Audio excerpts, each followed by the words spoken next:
छात्रों, आज के हमारे इस लेक्चर में आप सभी का स्वागत है। आज हम देखने जा रहे हैं कक्षा 8वीं हिंदी सुलभ भारती का 7वां पाठ मेरे रजा साहब, जिसकी लेखिका है सुजाता बजाज। सबसे पहले हम लेखिका सुजाता बजाज जी के बारे में जानकारी लेते हैं। छात्रों, लेखिका सुजाता बजाज खुद चित्रकार हैं।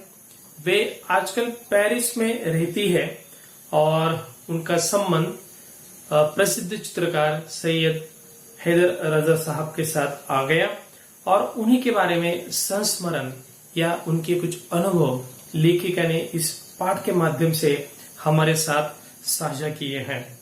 तो लेखिका का जो करियर है वो चित्रकला में काफी हद तक अच्छा करियर उन्होंने किया है। वे खुद प्रसिद्ध चित्रकार होने के नाते रजा साहब के बारे में एक चित्रकार की दृष्टि से उन्होंने देखा, एक कलाकार की दृष्टि से उन्होंने देखा और अपने अनुभवों को पाठ के माध्यम से हमारे सामने रखा है। मेरे रजा साहब इस पाठ में प्रसिद्ध चित्रकार सैयद हैदर रजा साहब के बारे में संस्मरण लिखा है।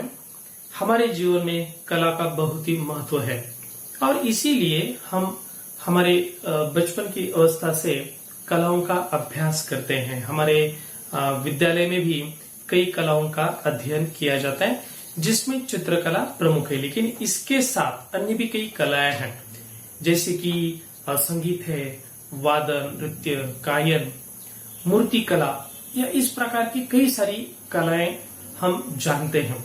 वास्तव में हमारे भारत देश में कला की काफी प्राचीन संस्कृति है और हम भारत में अगर कहीं भी भ्रमण करेंगे तो इस कला के नमूने हमें जगह जगह पर देखने को मिल जाते हैं। जैसे कि अगर आप कहीं घूमते हैं तो आप गौर कीजिए कि अलग अलग मंदिरों में या गुफाओं में इस प्रकार के शिल्प एवं चित्र के नमूने आपको प्राचीन भारतीय संस्कृति की पहचान कराएगी।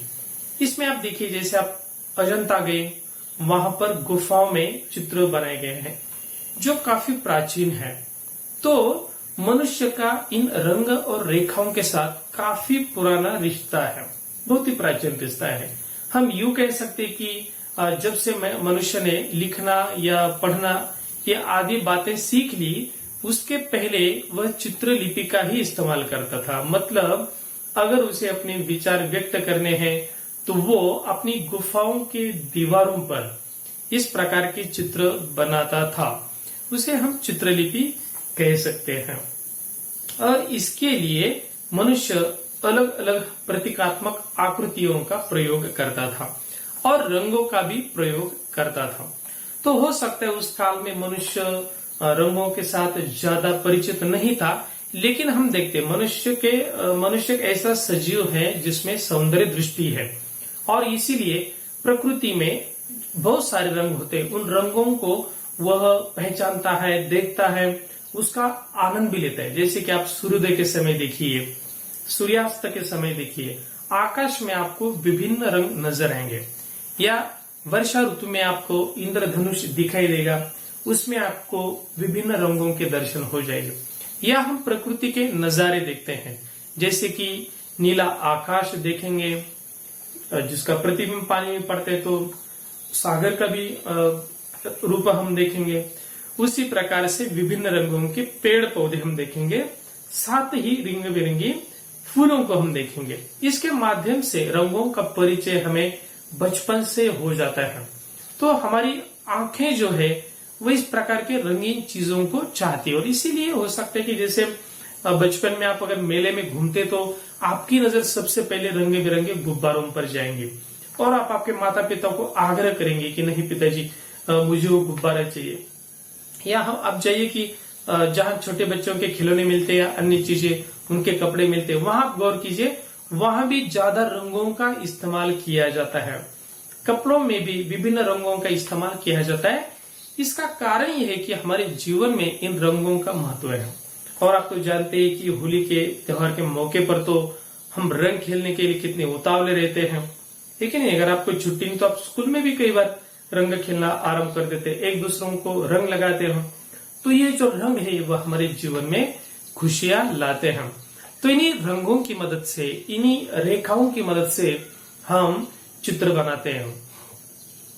अभी चित्र की भी अलग अलग शैलियां हैं, लेकिन आप देखिए, अगर स्कूल में आपको चित्रकला विषय पढ़ाया जाता है तो आप गौर कीजिए, हमें शैली से कुछ लेना देना नहीं होता, क्योंकि बच्चा चित्र निकालना सीखता है वह बिल्कुल सामान्य रेखाओं की मदद से, सामान्य आकार की मदद से और रंगों की मदद से। खास करके उसको रंगों से खेलना बहुत पसंद है और इसीलिए चित्रकला में वह रुचि लेता है। चाहे वह चित्र आकर्षक हो या नहीं हो, लेकिन उसकी जो कल्पना है बच्चों की वो बहुत ही सुंदर होती है कई बार, और इसीलिए बच्चे चित्र निकालते बड़े ही तन्मयता से और मन लगाकर, क्योंकि कला होती है ऐसी है।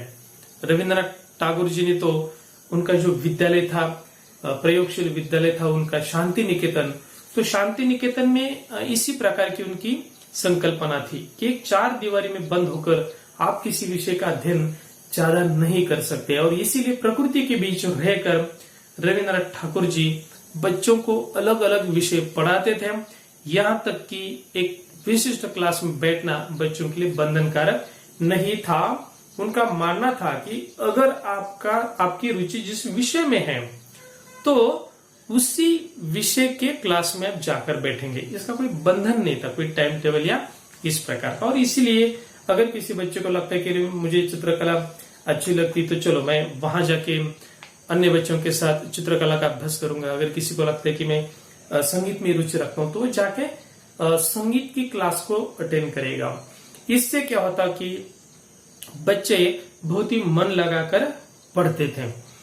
तो मेरे रजा साहब, ये पाठ भी इसी बात को जागरूक करता है। एक चित्रकार की जीवनी के बारे में, एक चित्रकार के संस्मरण के बारे में अध्ययन करना हमारे लिए भी एक नया अनुभव देने वाला है। और यहाँ पर एक बात ध्यान देने की कि पाठ की लेखिका सुजाता बजाज जो खुद एक चित्रकार है, तो एक कलाकार दूसरे कलाकार को और अच्छे तरीके से जान सकता है। तो सैयद रजा साहब, इनका जीवन कैसा था, उनके जीवन में घटनाएं कैसी घटित हुई, उनकी रुचि क्या थी चित्रकला में, उन्होंने खास करके जो अभिव्यक्ति थी चित्रकला की वह किस प्रकार की थी, या उनके स्वभाव की कुछ विशेषताएं, उनकी धार्मिक मान्यताएं, ऐसे कई सारी जो पहलू है उसके बारे में लेखिका हमारे साथ एक प्रकार से अनुभव को शेयर करती, अनुभव हमें बताती है। तो वो क्या है वो हम देख लेते हैं। 23 जुलाई सुबह सुबह ही समाचार मिला, रजा साहब नहीं रहे, और यह सुनते ही मानस पटल पर यादों की एक कतार सी लग गई। लेखिका ने अपने पाठ के शुरुआत में ही कहा कि 23 जुलाई को उनको एक दुखद समाचार मिला कि रजा साहब नहीं रहे। देखिए, मनुष्य के जीवन का एक अंतिम सत्य यह है कि अगर कोई मनुष्य जन्म लेता है तो उसकी मृत्यु भी निश्चित है। तो रजा साहब की भी मृत्यु हो गई, लेकिन यह समाचार दुखद है। इसका कारण ये कि एक महान चित्रकार है, और कोई भी महान व्यक्ति इस विश्व से अगर विदा लेता है तो उनके जाने से लोगों को काफी दुख भी होता है, क्योंकि वो जो कार्य कर रहे हैं वो कार्य अचानक से वहां पर रुक जाता है, और उनके साथ जिन जिन लोगों का संबंध आता है उनको तो काफी ज्यादा दुख होता है। लेखिका सुजाता बजाज को भी काफी सदमा पहुंचा, दुख हुआ, और एक प्रकार से यादों में खो गई। उनके मानस पटल पर रजा साहब के जो चित्र थे या संस्मरण जो यादें थी वो उभर कर सामने आ गई, और उन यादों की कतार सी लग गई, विचारों में वे खो गई।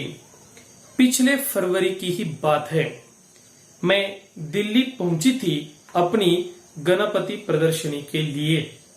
सोच रही थी कि रजा साहब शायद अपनी व्हील चेयर पर मेरी प्रदर्शनी के उद्घाटन के अवसर पर आ जाएंगे। उस रात कुछ अनहोनी सी हुई। उस रात रजा साहब सपने में आए, मुझे उठाया, हमने बातें की, शो के लिए मुझे उन्होंने शुभकामनाएं दी और कहने लगे, सुजाता, एक बार मुझसे मिलने आ जाओ, अब मैं जाने वाला हूं। इसके बाद तो रुकना मुश्किल था। मैं पहुंच गई उनसे मिलने। वे अस्पताल में शून्य की तरह लेटे हुए थे। मैंने उनके हाथों को छुआ। सिर्फ सांस चल रही थी। अलविदा कहकर लौट आई। तो लेखिका को याद आ गया कि किस प्रकार से जब वे दिल्ली पहुंची थी उनके एक प्रदर्शनी के लिए, गणपति प्रदर्शनी के लिए। तो लेखिका के बारे में मैं आपको और जानकारी देना चाहूंगा कि उनकी जो चित्रकला में रुचि थी उस पर भारतीय चित्रशैली एवं शिल्पकला का काफी प्रभाव था और इसीलिए चित्रों में भी वो बातें आती थी। वे रहती पेरिस में थी क्योंकि कई सारे कलाकार पेरिस में जाके स्थायिक हो जाते, वहां पर रहते हैं क्योंकि वह कला का शहर माना जाता है। कलाकारों को वहां काफी गौरव मिलता है, काम भी मिल जाता है, तो वे वहां रह रही थी। लेकिन भारत में कई बार उनका आना होता और यहाँ पर उनकी चित्र प्रदर्शनियां भी लगती थी बड़े बड़े कला दालनों में। तो यहाँ पर उनकी चित्र प्रदर्शनी थी जिसका नाम था गणपति प्रदर्शनी। जब वे वहां पर आ गई तो उनको पता था कि यहाँ पर रजा साहब भी आने वाले हैं, तो उनकी इच्छा थी कि वे रजा साहब से मिलने का अगर मौका उनको मिल गया तो खुद को बहुत भाग्यशाली समझेगी। और जब वे उस चित्रकला प्रदर्शनी का उद्घाटन तथा उसी मौके पर रजा साहब व्हील चेयर पर बैठकर वहां पर आ गए थे कि उनकी तबीयत इतनी ज्यादा अच्छी नहीं थी, इसलिए व्हील चेयर पर वे आ गए थे। तो उद्घाटन समारोह में तो वे आ गए और लेखिका के साथ काफी बातें भी उन्होंने की थी। एक बार रजा साहब लेखिका के सपने में आ जाते हैं। कई बार हम जिनके बारे में सोचते तो उनके बारे में सपने हमें अवश्य आते हैं। तो रजा साहब के बारे में एक अनहोना सा सपना उनको आ गया और वे जैसे सपने में उनको कह रहे हैं, उनको उठाया और जैसे कोई अनहोनी सी एक प्रकार से हो गई थी। उन्होंने शो के लिए शुभकामना दी और उनसे कहा कि एक बार मुझसे आकर मिलो। तो लेखिका जब सवेरे जाग गई तो उन्होंने सोचे कि अरे ऐसा सपना क्यों आया होगा, शायद कुछ बात है। रजा साहब इस प्रकार का सपना लेकर क्यों मेरे मन में आ गए, और इसीलिए उन्होंने निश्चय किया कि वे जाके रजा साहब से मिलेंगे। तो वे अस्पताल चली गई। उनको पता चला कि रजा साहब बीमार है, वे अस्पताल में एडमिट है। तो जब लेखिका वहां पर चली गई तो उन्होंने पाया कि रजा साहब जो वे शून्य में नजर लगाए, मतलब किसी प्रकार का होश उनको नहीं था। जैसे कोई इंसान कोमा में चला जाता है उसी प्रकार से उनकी अवस्था थी। सिर्फ सांसें चल रही थी और किसी प्रकार की कोई हलचल वे नहीं कर रही थी। तो लेखिका वहां पर गई, रजा साहब के हाथ पर उन्होंने हाथ रखा और इसी प्रकार से उनसे मिलने के बाद वे वापस आ गई अलविदा कहकर, क्योंकि उनको एक संदेश इस प्रकार का हो गया था कि शायद अब रजा साहब के साथ मेरी यह आखिरी मुलाकात है। और हुआ भी ऐसे ही। रजा साहब अपने धर्म के साथ साथ उतने ही हिंदू और ईसाई थे। अभी यह कैसे हो सकता है कि एक व्यक्ति हिंदू भी हो और ईसाई भी हो?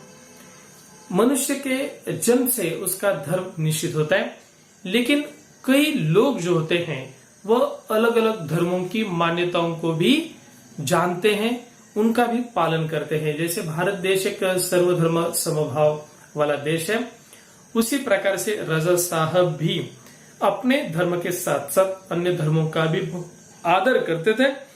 तो रजा साहब हिंदू और ईसाई तत्वों को भी मानते थे। उनके स्टूडियो में गणपति की मूर्ति, क्रॉस, बाइबल, गीता, कुरान, उनकी माँ का एक फोटो, गांधी जी की आत्मकथा व भारत से लाई हुई मोगरे की कुछ सूखी मालाएं सब एक साथ रखा रहता था।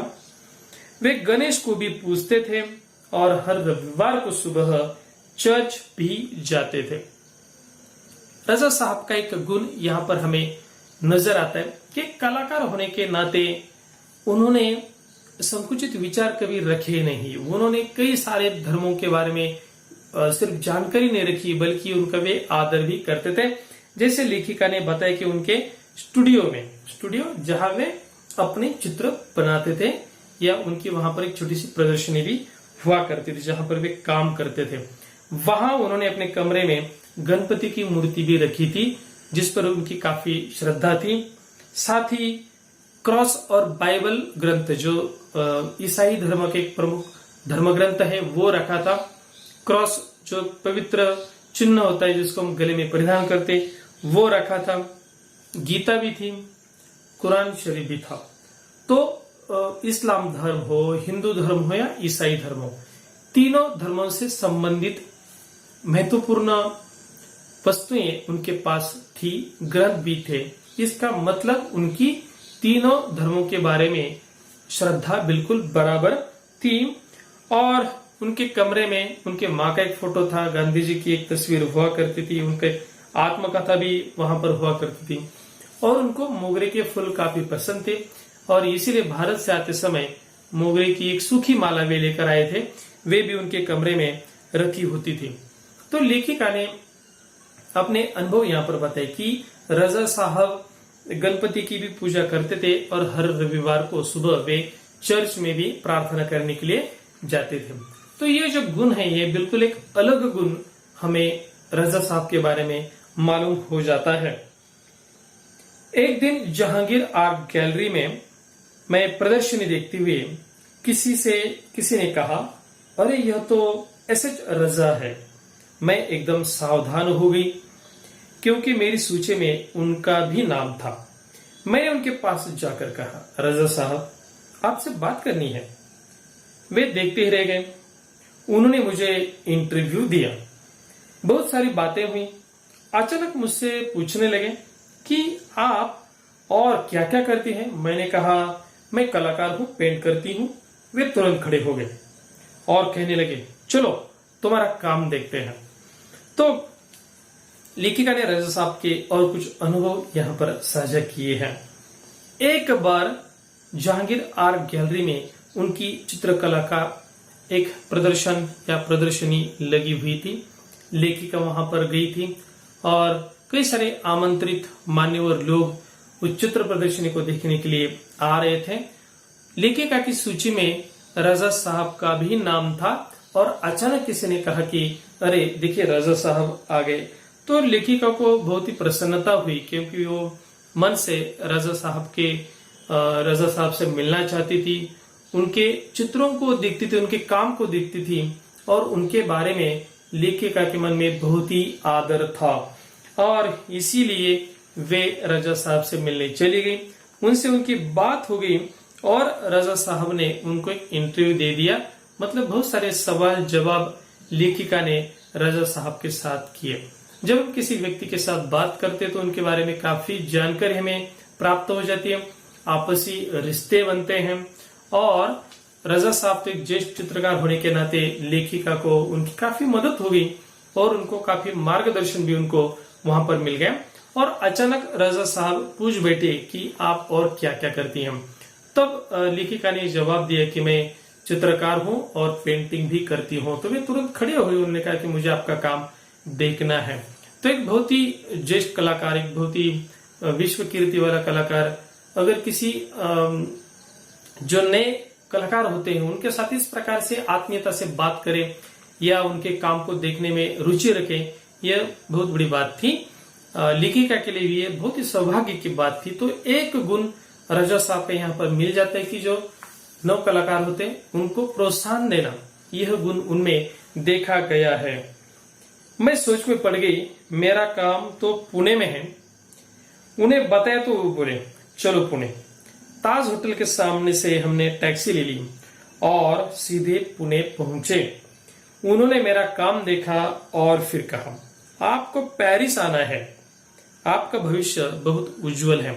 तो जब लेखिका की प्रदर्शनी लगी थी वो जहांगीर आर्ट गैलरी में मुंबई में लगी थी, और उनका सारा काम था पुणे शहर में। लेखिका संभ्रम में पड़ गई कि अरे रजा साहब तो मेरे काम को देखना चाहते, लेकिन इतना दूर पुणे, इतना दूर हम कैसे जाएंगे? रजा साहब को क्या इतना समय है, क्या वो मेरे साथ आएंगे? तो उन्होंने कहा कि रजा साहब मेरा काम तो यहाँ मुंबई में नहीं है, वो पुणे में है। रजा साहब ने कहा कोई बात नहीं, हम पुणे जाएंगे। तो ताज होटल जो मुंबई का प्रसिद्ध होटल है, वहां से उन्होंने टैक्सी पकड़ी और वे सीधे पुणे पहुंच गए।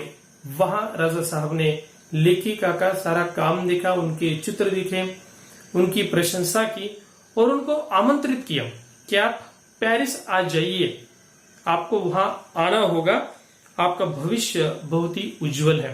तो इस प्रकार से किसी कलाकार को ऊपर उठाने के लिए खुद मदद करना, पेरिस जैसे शहर में आमंत्रित करना, यह बहुत ही बड़ी बात है अपने आप में। अगर कोई संघर्ष करना है, कोई कलाकार संघर्ष कर रहा है नया कुछ करने के लिए, तो उनके लिए इस बात की काफी जरूरत होती है जो रजा साहब ने किया। छोटी से छोटी बात भी उनके लिए महत्वपूर्ण हुआ करती थी। बड़ी तन्मयता और लगन के साथ करते थे सब कुछ। पेंटिंग बिकने के बाद पैकिंग में भी उनकी रुचि हुआ करती थी। कोई इस काम में मदद करना चाहता तो मना कर देते, किसी को हाथ नहीं लगाने देते।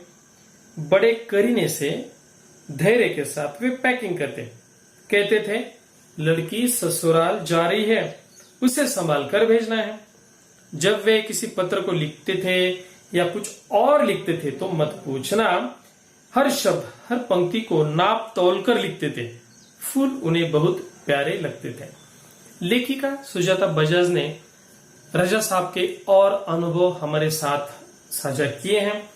वे कहते कि जब वो चित्र बनाते और उनको वो बिक जाते चित्र, उसकी ऑर्डर मिल जाती, तो उस समय उस चित्र को खरीदार को भेजने से पहले वो उस चित्र की बहुत अच्छे तरीके से पैकिंग करते थे। वस्तुओं की पैकिंग करना आवश्यक है और रजा साहब ये काम अपने नौकरों से नहीं करते, तो वो खुद करते थे, क्योंकि वो उनके खुद के चित्र थे। वे अपने कला से प्रेम करते थे, चित्र से प्रेम करते थे और इसीलिए जब वे चित्र किसी को भेजने तो उसके पहले बहुत ही ध्यानपूर्वक उसका पैकिंग वो खुद करते।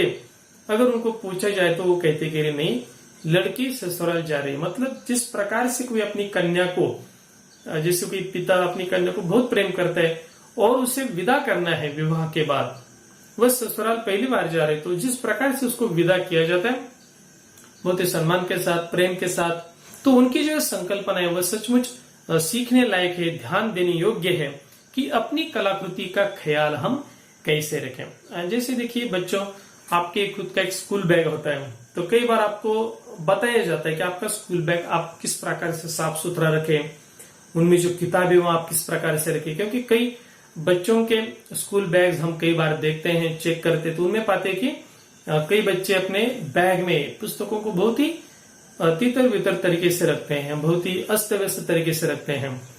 लेकिन कुछ बच्चे होते हैं जिनके दफ्तर या जिनके स्कूल बैग देखने लायक होते। रजा साहब को अगर पत्र भी लिखना हो तो वे हर पंक्ति को नाप तौल कर लिखते थे। उनको फूल भी बहुत ही पसंद थे। मुझे याद है 22 अक्टूबर 1988 को मैं लंदन से पेरिस के गार दिनो स्टेशन पर पहुंची थी।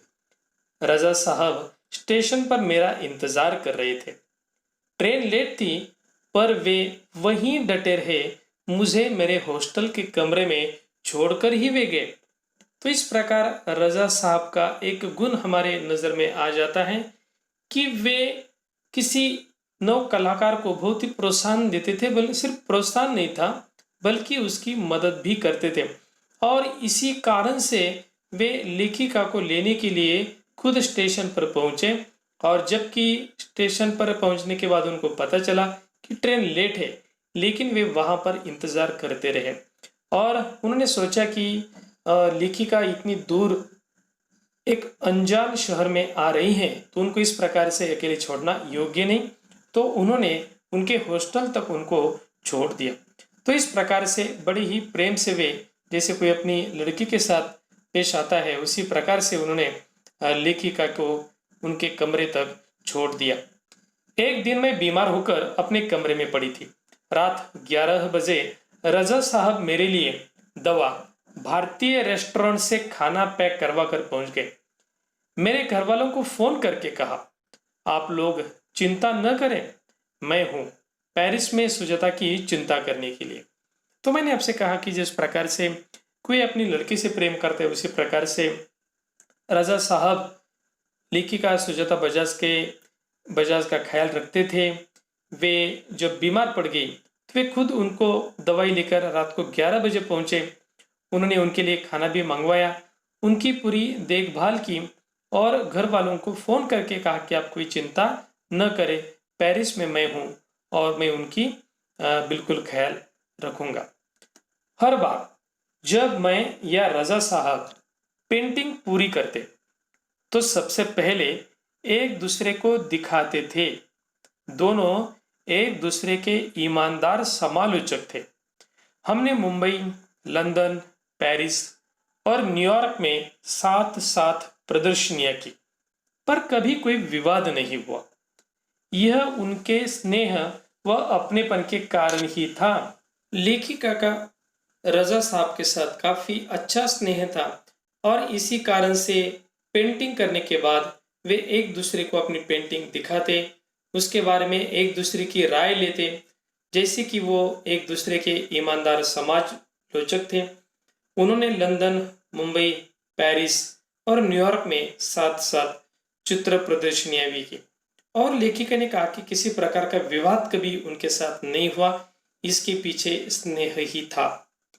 हिंदी, उर्दू तो वे हमेशा से ही बहुत अच्छी रही है। अंग्रेजी, फ्रेंच भी वे बहुत अच्छी लिखते थे। कविताओं से बहुत प्यार था उन्हें। शेर, गजल वो पुरानी हिंदी फिल्मी गाने बड़े प्यार से सुनते थे। एक डायरी रखते थे अपने पास, हर सुंदर चीज को लिख लिया करते उसमें। मेरी बेटी हेलेना बहुत खूबसूरत हिंदी बोलती थी तो उन्हें बहुत गर्व होता था। वे हमेशा उसके साथ शुद्ध हिंदी में ही बात करते। रजा साहब का लेखिका के साथ काफी अच्छा व्यवहार रहा, स्नेहपूर्वक व्यवहार रहा और इसीलिए परिवार के साथ वे घुल मिल जाया करते थे। लेखिका की लड़की जिसका नाम हेलेना है, वे हिंदी बहुत अच्छी तरह से बोलती थी। वास्तव में पेरिस जैसे अनजान प्रदेश में हिंदी तो काफी प्रयुक्त नहीं की जाती। अगर कोई भारतीय व्यक्ति मिले तभी हिंदी में बातचीत होगी, लेकिन रजा साहब हेलेना के साथ हिंदी में ही बात करते थे और यह बात हमारे लिए गौरवपूर्ण है। रजा साहब हिंदी, उर्दू हमेशा से बोलते थे, मतलब हिंदी पर भी उनका प्रेम था, उर्दू भाषा पर भी प्रेम था, अंग्रेजी भी बहुत अच्छी तरीके से बोलते थे और फ्रेंच भी। कविताओं से उनको प्रेम था और इसलिए जब भी कहीं उनको अच्छी कविता मिल जाती थी तो वे अपने पास एक डायरी रखते जिसमें उस कविता को या अच्छे वाक्यों को वो लिखकर रखते थे। उनको शेर, गजल या पुरानी हिंदी फिल्मी गाने सुनना बहुत अच्छा लगता था। रजा साहब को अच्छा खाने का शौक था, पर दाल चावल, रोटी आलू की सब्जी में जैसे उनकी जान अटकी रहती थी।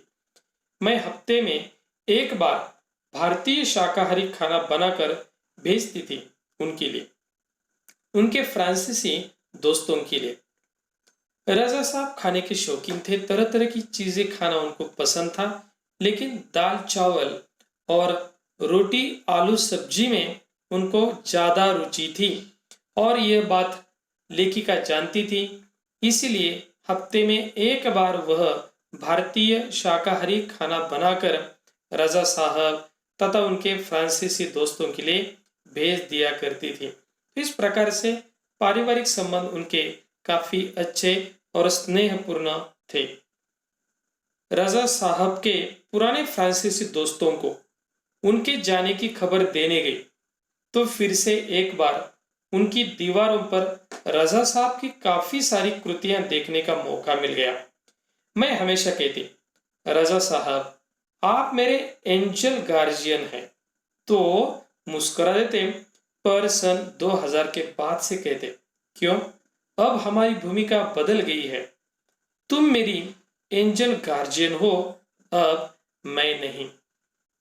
तो जब रजा साहब गुजर गए तो यह समाचार सुनाने के लिए लेखिका उनके घर गई तो उनकी दीवारों पर रजा साहब की कई सारी कलाकृतियों को देखकर उनकी सारी यादें ताजा हो गई और लेखिका हमेशा से रजा साहब को कहती कि आप मेरे एंजल गार्जियन हैं, लेकिन 2000 के बाद में उन्होंने कहा कि नहीं, अब हमारी भूमिका बदल गई है, अब तुम मेरी एंजल गार्जियन हो। इस प्रकार से पुत्रवत प्रेम रजा साहब का लेखिका के साथ रहा है। तो छात्रों, इस प्रकार से आज का हमारा यह पाठ